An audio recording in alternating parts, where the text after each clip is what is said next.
वीर्यं करवावहै तेजस्विनावधीतमस्तु मा विद्विषावहै। ओम शांति शांति शांति। ओम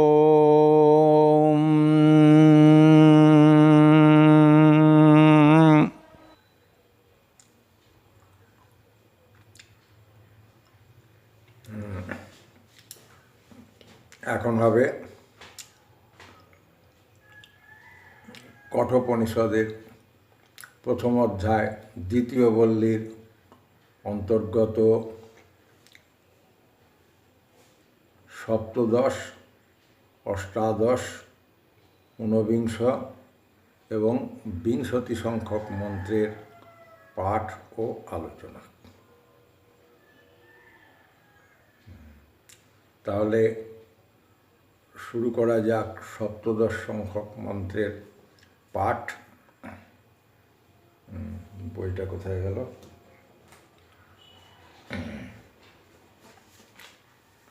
সপ্তদশ সংখ্যক মন্ত্রে আছে এতদ আলম্বনম। সপ্তদশ সংখ্যক মন্ত্রে আছে এতদ আলম্বনম শ্রেষ্ঠম এতদ অবলম্বনম শ্রেষ্ঠ। ঠিক বললাম না? এতদ আলম্বনম শ্রেষ্ঠম এতদ আলম্বনং পরমম এতদ আলম্বনং জ্ঞাত্বা ব্রহ্মলোক মহীয়তে। এতদ আলম্বনং শ্রেষ্ঠম মানে এই উপায়ই শ্রেষ্ঠ। এতদ আলম্বনং পরমম অর্থাৎ এই উপায়টাই প্রকৃষ্ট। এতদ আলম্বনং জ্ঞাত্বা এই উপায়কে, এই আশ্রয়কে জেনে ব্রহ্মলোকে মহীয়তে সাধক ব্রহ্মলোকে মহিমান্বিত হন।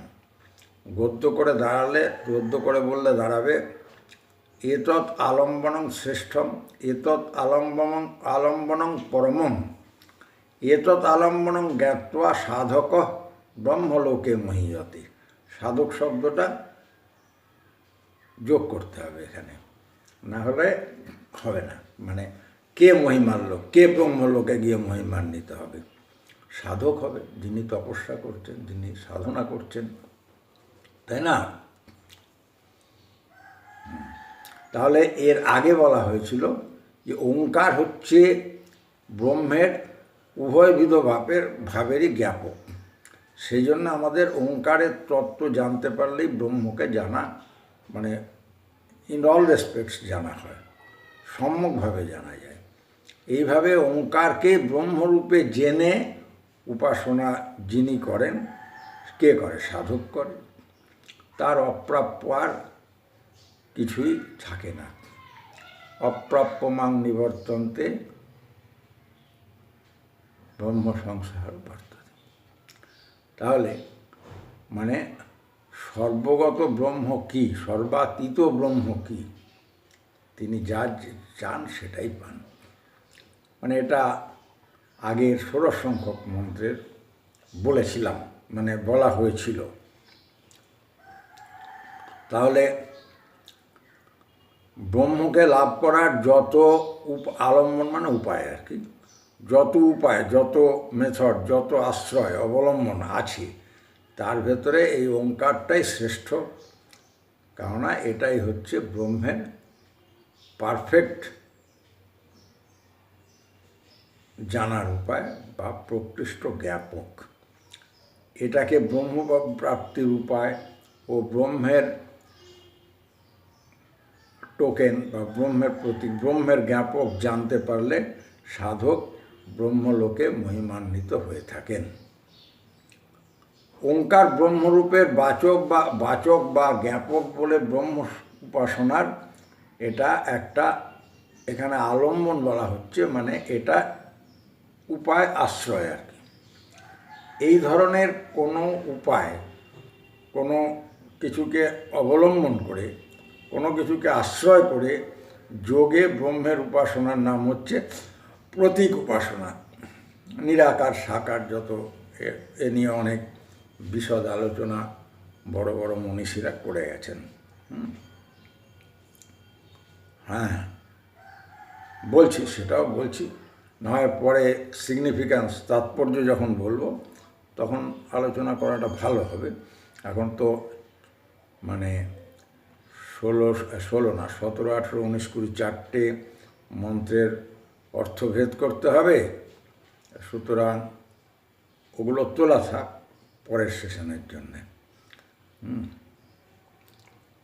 তাহলে ওই যে বলেছিলাম যে ব্রহ্মোপাসনার যত আলম্বন বা প্রতীক আছে তার মধ্যে ওঙ্কারটাই সর্বশ্রেষ্ঠ, কারণ এটাই ব্রহ্মস্বরূপের একেবারে প্রকৃষ্ট জ্ঞাপক। ব্রহ্মের সর্বগত এবং সর্বাতীত দুটো ভাবই ওঙ্কারের দ্বারা বোঝা যায়, সূচিত হয়। ওঙ্কার ব্রহ্মের সর্বাপেক্ষা প্রিয় নাম। ওম ইত্যেকাক্ষরং ব্রহ্ম ব্যাকরণ মা মনুস্মরণ।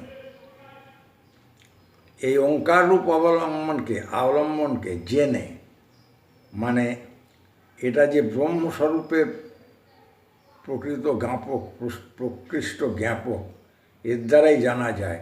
এবং এটাই যে ব্রহ্ম উপাসনার শ্রেষ্ঠ সাধন, এটা পুরোপুরি বুঝতে পেরে যথাযথভাবে উপলব্ধি করে যিনি ওঙ্কার যোগে ব্রহ্মের উপাসনা করেন তিনি ব্রহ্মলোকে মহিমান্বিত হন এবং ব্রহ্মোপাসকদের মধ্যে পূজনীয় হন।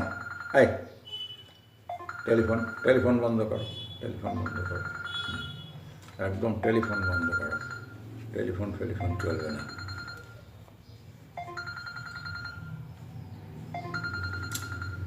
টেলিফোনটা বন্ধ কর না রে।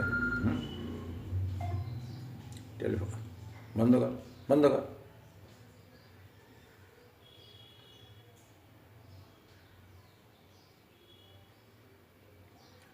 কী হলো? কথা শোন, আমি বলবো না কিচ্ছু, কিন্তু যতক্ষণ না এটা এখানে আমার ভালো লাগছে না, আমার শরীরটাও কিছু ভালো না। না, এই বাধা পড়েছে। আমি এবার পরের অষ্টাদশ সংখ্যক মন্ত্রে যাচ্ছি। এই মন্ত্রটা শ্রীমদ্ভাগবদ্গীতার যে 2য় অধ্যায় সেইটার সঙ্গে কিন্তু একটু মিল আছে। কীরকম? এই অষ্টাদশ সংখ্যক মন্ত্রে বলা হয়েছে ন জায়তে ম্রিয়তে বা বিপশ্চিন্নায়ং কুতশ্চিন্ন বভূব কশ্চিৎ অজনিত্য শাশ্বত এবং পুরাণ ন হন্যতে হন্যমানে শরীরে।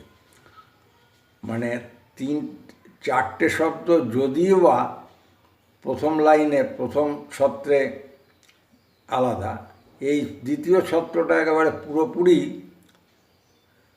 গীতার একেবারে হুবহু কোট হয়ে গেছে। গীতা যদি উপনিষদেরই সার, শ্রীমদ্ভগবদ্গীতার 2য় অধ্যায়ের সম্ভবত 20 সংখ্যক শ্লোকই হবে। ন জায়তে ম্রিয়তে বা কদাচিৎ নায়ং ভূত্তা ভবিতা ন ভূয় অজনিত্য শাশ্বত এবং পুরাণ ন হন্যতে হন্যমানে শরীরে। এটা হচ্ছে শ্রীমদ্ভগবদ্গীতায় আছে। আর এখানে বলা হলো ন জায়তে ম্রিয়তে বা বিপশ্চিন্নায়ং কুতশ্চিন্ন বভূব কশ্চিৎ অজনিত্য শাশ্বত এবং পুরাণ ন হন্যতে হন্যমানে শরীরে। ওই যে হ্যাঁ বলেছি তো, যে উপনিষদের সার হচ্ছে, বেদের সার হচ্ছে উপনিষদ, আর উপনিষদের সার হচ্ছে গীতা। প্রত্যেকেরই আগে শ্রীমদ্ভগবদ্গীতাটা ভালো করে পড়ে বুঝে নেওয়া উচিত। এরকম শ্রেষ্ঠ গ্রন্থ, এটা অদ্বিতীয় গ্রন্থ, এর কোনো অল্টারনেটিভ নেই। এটা পড়ার পরে চণ্ডী পড়ো বা উপনিষদ তো পড়তে পারো। উপনিষদ বেদান্ত তো একটু বেশ, আমি তো চেষ্টা করছি সহজ করে বলার, জানি না হচ্ছে কিনা।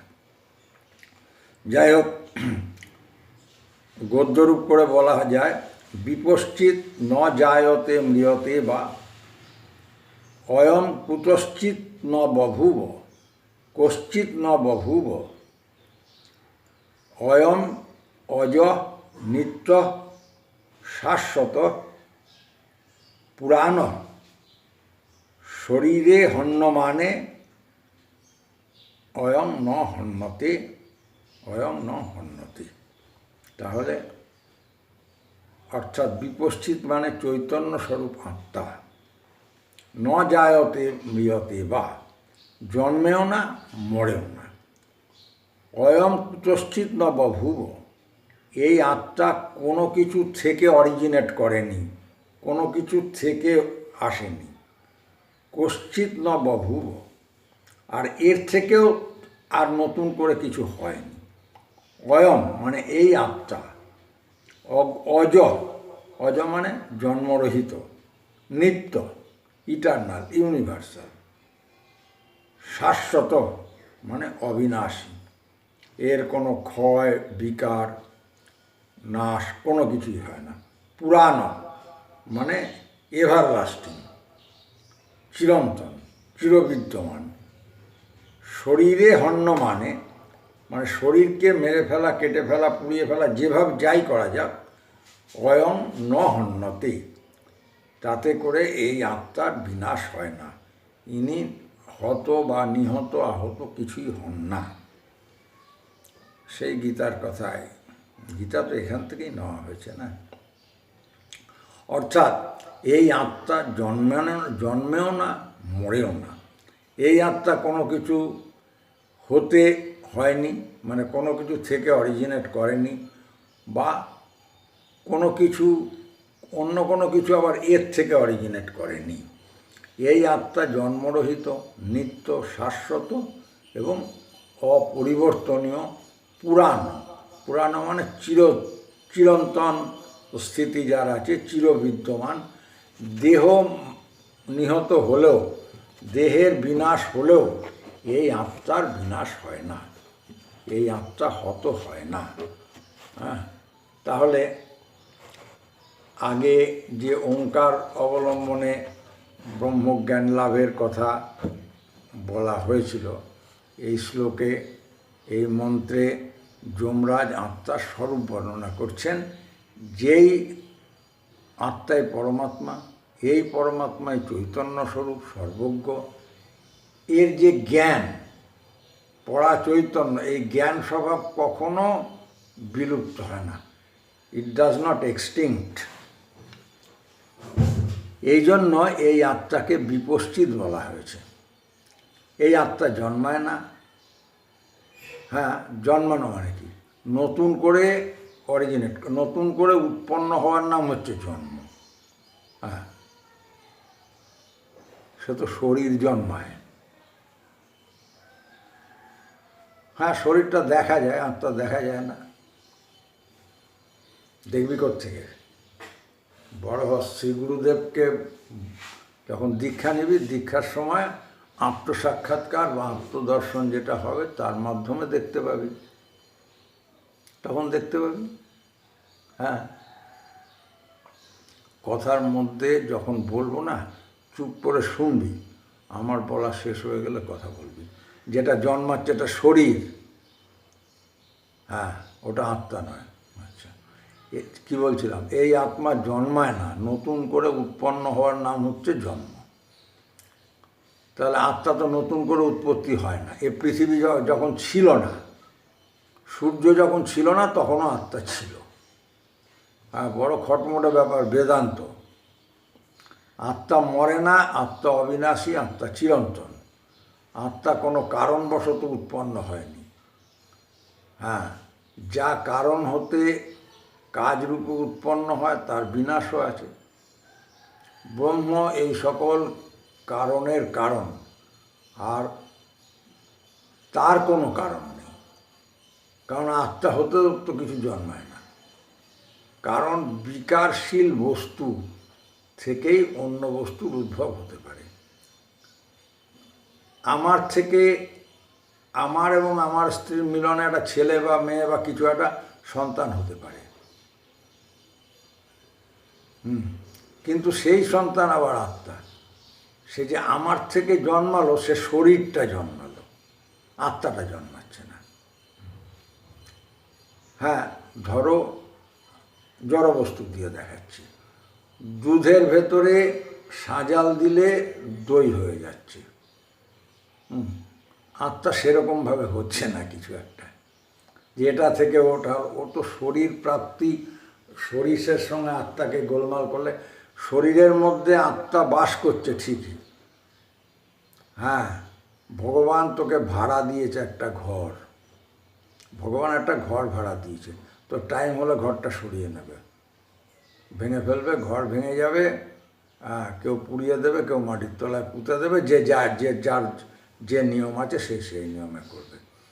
না, এ শরীরটা আমার নয়, ও টাইম হলে ছেড়ে দিতে হবে। যা, লিজ কন্ট্রাক্ট শেষ হয়ে গেছে, লিজ কন্ট্রাক্ট শেষ হয়ে গেছে। হ্যাঁ হ্যাঁ, আত্মা তৈরি হয় না, ওটা শরীর। হ্যাঁ, এই আত্মা নিত্য, এর কোনো বিকার বা পরিণাম নেই। আমরা যেটাকে মরে যাওয়া বলছি, সেটা আত্মা শরীর থেকে ছেড়ে বেরিয়ে যাচ্ছে। এগুলো দেখতে হবে। হসপিটালে যখন লোক মারা যায়, তখন বসে বসে তাকিয়ে একটা ক্লোজ অবজারভেশন দরকার, ওরমভাবে মুখে শুনলে হবে না। আত্মা ইউনিভার্সাল, নিত্য, সর্বদাই একরকম, এর কোনো বাড়া কমা কিছু নেই, শাশ্বত, সর্বদা সমভাবাপন্ন। সুতরাং এর কোনো রকম ক্ষয়, অপচয় এসব অসম্ভব। আত্মা পুরাতন অথচ চিরনবীন। দেহ বিনষ্ট হলেও আত্মা বিনষ্ট হয় না। তাহলে নচিকেতা যে প্রশ্ন করেছিলেন যে মৃত্যুর পর আত্মা থাকে কি না, এটা তারই উত্তর। তাহলে এটা হচ্ছে সেটারই একটা উত্তর দিলাম আর কি। ঠিক আছে। ওই নজায়তে মৃয়তে বা যেটা বললাম, গীতায় আছে তো, গীতার কথাই তো, অজনিত্যং শাশ্বতয় পুরাণ ন হন্যতে হন্যমানে শরীরে।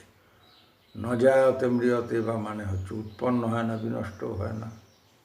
উৎপন্ন বস্তু মাত্রেরই তো 6টা বিকার হয়। হ্যাঁ, তার মধ্যে মানে হ্যাঁ যত আছে, কৈশোর, যৌবন, প্রৌঢ়ত্ব, বার্ধক্য, এসব 6 রকম স্টেজের মধ্যে দিয়ে লাস্টে মৃত্যু, আবার জন্ম, আবার ওই ষড়বিকারের মধ্যে দিয়ে গিয়ে আবার মৃত্যু, তাই না? তা জন্ম আর মৃত্যু, দুটো বিকারের প্রতিষেধেই তো সমস্ত মানে বিক্রিয়া হলো আর কি, প্রতিষিদ্ধ হলো, বাংলায় যাক, শুদ্ধ বাংলায় যাকে বলে। বিপশ্চিত মানে সর্বজ্ঞ, চৈতন্য স্বরূপ, মানে যেহেতু তার স্বভাবসিদ্ধ চৈতন্য, দ্যাট কনসাসনেস, চৈতন্য, জ্ঞান স্বভাব, সেটা কখনো বিলুপ্ত হয় না। শাশ্বত মানে বললাম অবক্ষয়, বর্জিত। তা এইরকম আত্মার কোনো ক্ষয় নেই, বৃদ্ধি নেই, যেরকম সেরকম আছে। হ্যাঁ, তুই আকাশটাকে মেরে ফেলতে পারবি, আকাশটাকে যদি বিনাশ করতে না পারিস, তাহলে আত্মাকেও বিনাশ করা যাবে না। তাহলে পরের মন্ত্রে আমরা যাই। ঊনবিংশ সংখ্যক মন্ত্র। হন্তা চেত হন্তুম মন্যতে, হন্তুম হতশ্চ, হন্তা চেত হন্তুম মন্যতে, হতশ্চেত হতম মন্যতে, উভৌ তো ন বীজানিত নায়ং হন্তি ন হন্যতে। আবার সেই শ্রীমদ্ ভগবদ্গীতার মানে সেই কথা, শ্রীমদ্ ভগবদ্গীতার লাইন, উভৌ তো ন বীজানিত নায়ং হন্তি ন হন্যতে, সেই 2য় অধ্যায়ের কত সংখ্যক শ্লোক আমার মনে পড়ছে না। তো সেই দ্বিতীয় অধ্যায়েরই সাংখ্যযোগেই আছে, নায়ম হন্তি ন হন্যতি। ওই গদ্য করে বললে বলতে হবে হন্তা, ওই একই কথা, হন্তা চেত হন্তুম মন্যতে, হতচ্চেত হতম মন্যতে, উভৌ তো ন বিজানিত, অয়ং ন হন্তি ন হন্যতে। অর্থাৎ কী হলো, হন্তা চেত হন্তুম মন্যতে, হন্তা যদি মনে করে, if the killer thinks that I have been killing someone, হতচ্চেত আত্মনম, নিজেকে, if someone thinks that he is being killed or she is being killed, he or she is being killed, তাহলে ইট ইজ রং। হত ব্যক্তি যদি আত্মাকে, যে আমি মরছি মানে আত্মা মরে যাচ্ছে, উভৌ তো বিজানিত, তারা কেউই জানে না, উভয়েই জানে না, অয়ং ন হন্তি, এই আত্মা অপরকে হনন করেন না, ন হন্যতে, ইনি হত হন না। হননকারী ব্যক্তি যদি মনে করে যে সে কাউকে মারবে বা মারছে, এই জন্যই লর্ড ক্লাইভ তিনি উইলিয়ামসন বোধহয়, ওই যাকে পাঠিয়েছিলেন গীতার অনুবাদ করতে, তো তার অনুবাদ পড়ে তিনি এটার নাম দিয়েছিলেন, গীতার শ্রীমদ্ ভগবদ্ গীতার একটা তিনি নামকরণ করেছিলেন, নামটা রেখেছিলেন science of killer and killed. Science of killer মানে মরবার এবং মারবার বিজ্ঞান। গীতার উনি একটা নতুন নামকরণ করেছিলেন যে এটা মরবার এবং মারবার বিজ্ঞান। মানে যে মারছে মনে করছে বা যে মরছে মনে করছে, তারা কেউই আত্মার স্বরূপ জানে না, কারণ এই আত্মা মারেও না মরেও না। রবার্ট ক্লাইভ ওই জন্যই এটার নাম এই দিয়েছিলেন। হ্যাঁ, আত্মা নির্বিকার, আত্মার স্বরূপটাই আরও বেশি বাড়িয়ে বলা হচ্ছে। কি বলা হচ্ছে, যে নির্বিকার আত্মার কোনো কর্তৃত্ব নেই, কর্ম নেই। আর সেটা তো শরীর করছে, সারা বছর সারা মাস চাকরি করলে মাইনে তো শরীর নেয়। হ্যাঁ, আত্মা কাউকে হনন করে না, কারোর দ্বারা হতও হন না। হননকারী ব্যক্তি যদি মনে করে যে সে মানে তার আত্মা অন্য আর একটা আত্মাকে মেরে ফেলছে, আর যে মারা যাচ্ছে সে যদি মনে করে যে তার আত্মা মরে যাচ্ছে, তাহলে তারা দুজনেই ভুল করছে। আত্মা মারেও না মরেও না। জীব অজ্ঞানের বশীভূত হয়ে, এটাকে বেদান্তে অধ্যাস বলা হয়েছে, শরীরকেই আত্মা বলে ভুল করা। না বুঝে অজ্ঞানের বশীভূত হয়ে এই দেহে আত্মাভিমান করে থাকে। সে মনে করে যে এই দেহই আমি। আত্মার স্বরূপ সম্বন্ধে একান্ত অজ্ঞ হলে তাহলে দেহের কাজ মানে প্রকৃতির কাজ, সেটাকেই আত্মার কাজ বলে মনে করে। এই জন্যেই তার একটা কর্তৃত্ববোধ চলে আসে। প্রকৃতপক্ষে আত্মা অনাসক্ত, নির্লিপ্ত, কর্তৃত্ব অভিমান শূন্য। আত্মার যেমন কর্তৃত্ব নেই, তেমন কোনো কর্মত্বও নেই। এই আত্মা মরেও না, এই আত্মা মারেও না, এই দেহই মারা যায় এবং এই আত্মা অবিনাশী। তবে যে লোক মনে করে আত্মা আমি মরলাম, তার কারণ এই দেহটাকে আত্মা বলে মনে করা। দেহেতেই আত্মবুদ্ধি হয় বলে দেহের বিনাশেই সে মনে করে আমি মরে গেলাম, আমি বিনষ্ট হলাম।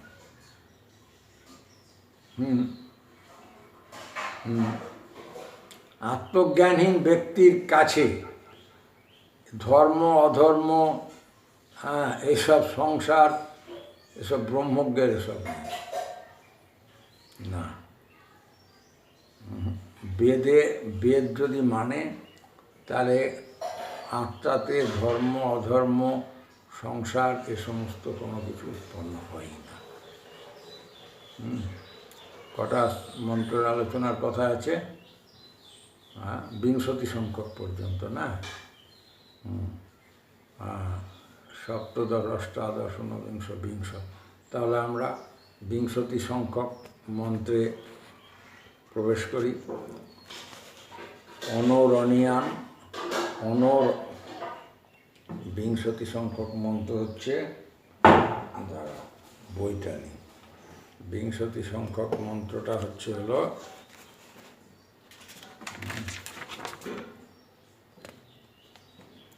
অনরণীয়ান মহত মহিয়ান আত্মাস্য যন্তর্নিহিত গুহায়াম তমক্রতু পশ্যতি বীত শোক ধাতু প্রসাদান মহিমানম আত্মনঃ। বই দেখে বলতে হচ্ছে, বুড়ো হয়েছি, সে তো বলতেই হবে, কিছু মনে থাকে, কিছু জানিও না কিছু। যাই হোক, গদ্য করে বলি। অনিয়ান মহত মহিয়ান আত্মা অশ্ব জন্ত গুহায়াং নিহিত অক্রতু বীত শোক ধাতু প্রসাদাত আত্মনঃ মহিমানম পশ্যতি।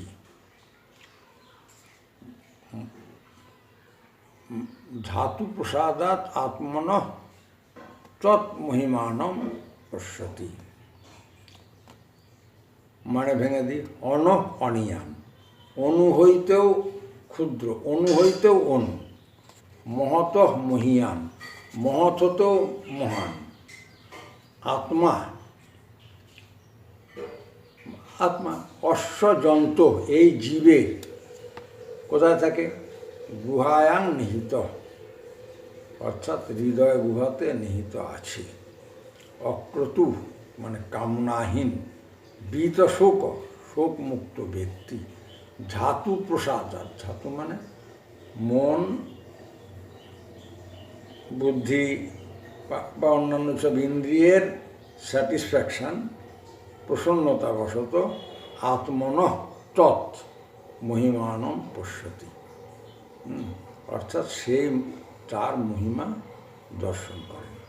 অর্থাৎ আত্মা হচ্ছে পরমাণু, অনুপরমাণু যে সূক্ষ্মতা আমরা যা ফিজিক্স পদার্থবিদ্যায় যে প্রমাণ করা হয়েছে, সেই সূক্ষ্ম থেকেও আরও সূক্ষ্ম। হ্যাঁ, নিউট্রন, প্রোটন, নিউক্লিয়াস সব কিছু থেকেও সূক্ষ্ম। এবং আবার যদি বৃহত্ত কল্পনা করতে যাই, যত কিছু বৃহৎ আছে, আকাশ যেমন, তার চাইতেও অনেক বড়, মহৎ পদার্থ থেকেও মহত্তর। হ্যাঁ, আত্মা প্রসিদ্ধ এই জীবের হৃদয় গুহাতে জীবাত্মা রূপে নিহিত আছে। ঈশ্বর কোথায় থাকে? ভগবান গীতায় বললেন, ঈশ্বর সর্বভূতানাং হৃদ্দেশে অর্জুন তিষ্ঠতি। তাহলে এখানেও সেই কথা বলা হচ্ছে, কোথায় থাকে? গুহায়াং নিহিত, হৃদয় গুহায় নিহিত আছে। তাহলে আত্মা প্রসিদ্ধ এই জীবের হৃদয় গুহাতে জীবাত্মা রূপে নিহিত আছে। এখন কারা আত্মার মহিমা কারা জানতে পারে যে হ্যাঁ ওখানে আছে? বিষয়ে অনাসক্ত ও শোক দুঃখ বর্জিত ব্যক্তি, মন প্রভৃতি ইন্দ্রিয়ের ও ধাতু সকলের প্রসন্নতা বশত আত্মার মহিমা মহত্ব একেবারে প্রত্যক্ষ করে বিগত শোক হয়ে থাকেন। মানে যত ক্ষুদ্র বস্তু বা বৃহৎ বস্তু আছে, তার সে সবই ওই আত্মা আছে বলেই সব আছে। আত্মার সত্তায় সত্তাবান। ইনফ্যাক্ট এই আত্মাই হচ্ছে আসল জিনিস, আসল বস্তু হয়ে রয়েছেন। এই জন্যে আত্মাকে বলা হচ্ছে অণু থেকেও ক্ষুদ্র, আবার মহাৎ থেকেও মহান, বড়োর থেকেও বড়।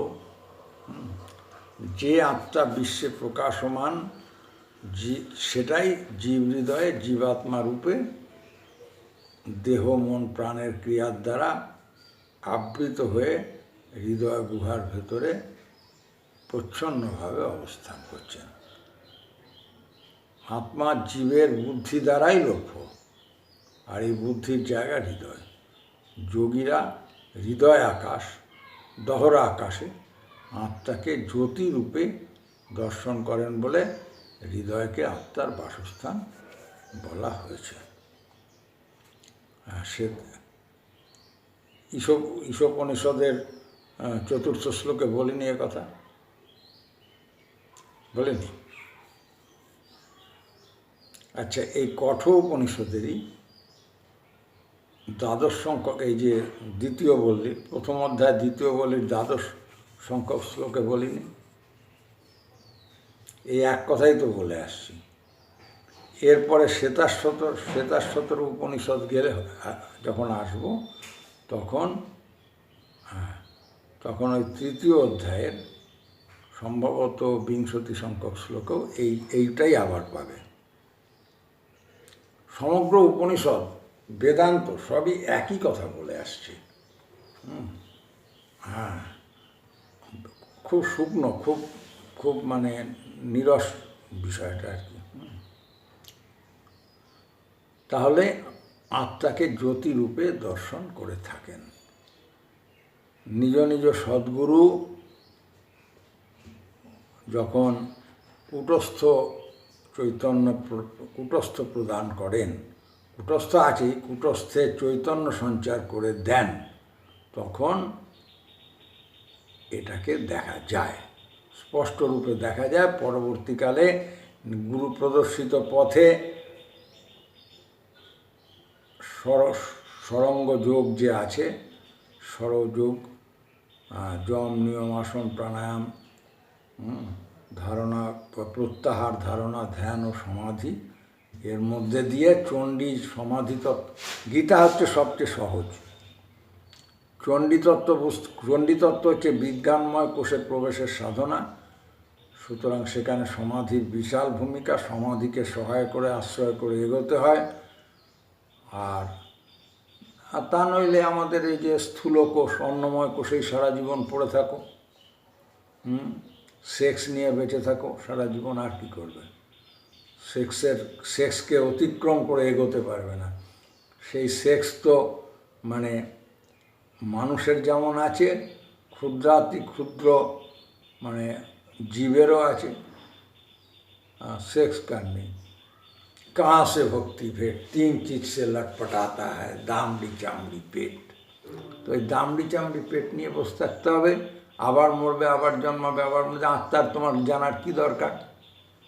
আত্মাকে যদি জানতে হয়, তাহলে তোমাকে এর ভেতরে আসতেই হবে, কিছু ছাড়তে হবে, কিছু সময় খরচা করতে হবে। কামনার অতৃপ্তি হতেই চিত্তে শোক দুঃখের উৎপত্তি হয়।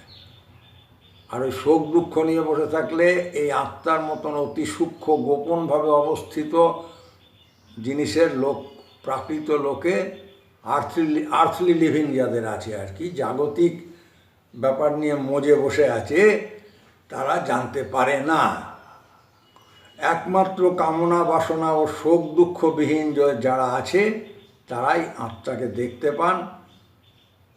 শোক দুঃখ সবারই আছে। কামনা বাসনা অতৃপ্তি হলেই চিত্তে শোক দুঃখের উৎপত্তি হয়। কামনা বাসনা ফুলফিল হলেই আনন্দ হবে। হবেই তো। অনুকূল সংবেদনম সুখম, আমি যা চাইছি সেটা যদি পাই আমার আনন্দ হবে। প্রতিকূল সংবেদনম দুঃখম, আমার চাহিদা, আমার প্রয়োজন না মিটলেই আমার দুঃখ হবে। যার চিত্তে কামনা নেই তার দুঃখও জন্মায় না। কামনা বাসনা ও সুখ দুঃখ জনিত বিক্ষোভ হয় চিত্তের মালিন্যের কারণে। এই মালিন্য অপগত হলেই যথাদর্শ মলে নচ, আয়না থেকে ওপরের যে ময়লা লেগে আছে ওটা যদি ওই কীসব বেরিয়েছে না, কলিন্স না কীসব, যাই হোক, একটু তুলো ভিজিয়ে বা ন্যাকড়া ভিজিয়ে মুছে দিলে আয়না ক্লিয়ার, পরিষ্কার ছবি দেখতে পাচ্ছ।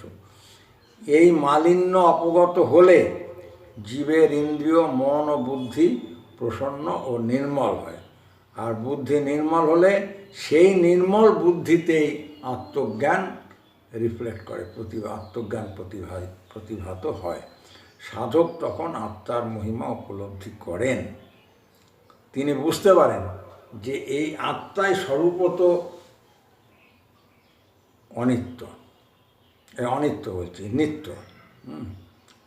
তখন বুঝতে পারে যে আত্মার মহিমাটা একেবারে ফিল করে, বুঝতে পারে যে তার আত্মাই স্বরূপত পরমাত্মা। আত্মার পরমাত্মার ভেদ কী? তখন আর ক্ষুদ্র পরিচ্ছিন্ন শোক দুঃখময় জীব আমি নই, আমি তখন সচ্চিদানন্দ পরব্রহ্ম। আর এই শরীরটা তাহলে কি? একটা বিগ্রহ। কি? সচ্চিদানন্দ ঘন বিগ্রহ। এরকম জ্ঞান যদি হয়ে যায়, উপলব্ধিতে চলে আসে, অনুভবে চলে আসে, তখন কিন্তু আর সুখ দুঃখের কোনো স্কোপই থাকে না। আরে আমিই তো সেই, হ্যাঁ, অয়মাত্মা ব্রহ্ম। তখন সাধক আনন্দ স্বরূপকে পেয়ে নিজেও আনন্দময় হয়ে যান। এই হচ্ছে আনন্দময় কোষে প্রবেশ হলো। অনেক পরের কথা।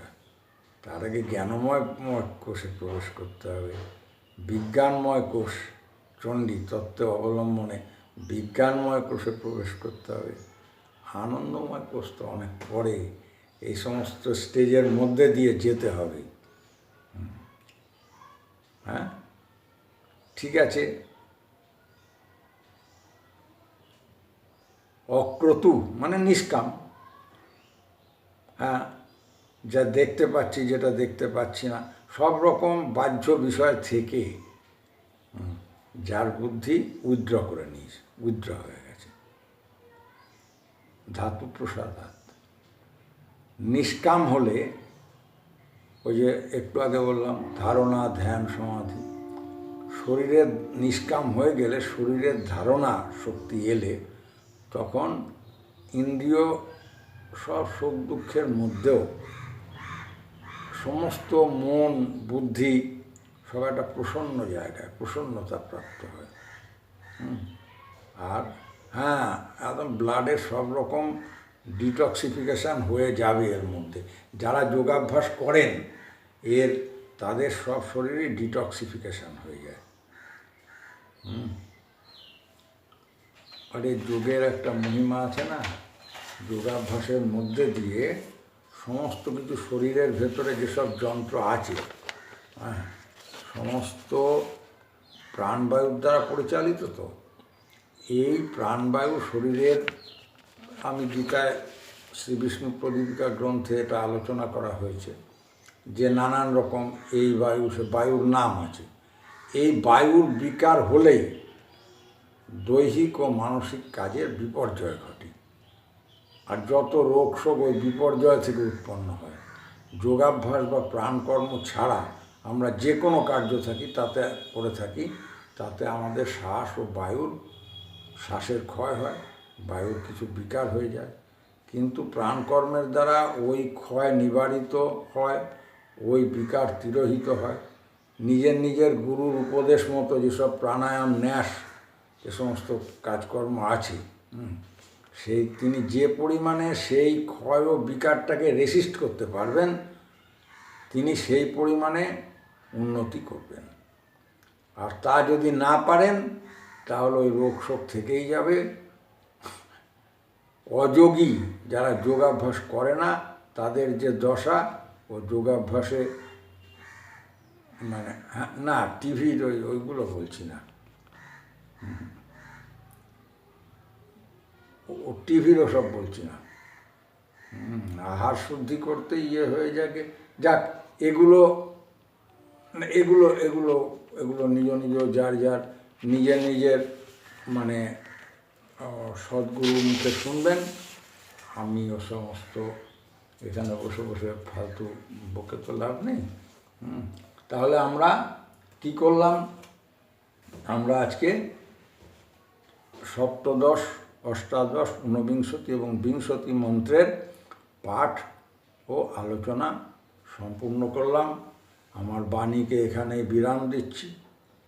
ওম सहनौ अवतु सहनौ भुनक्तु सह वीर्यं करवावहै तेजस्विनोऽधीतमस्तु मा विद्विषावहै। ओम शांति शांति शांति। ओम।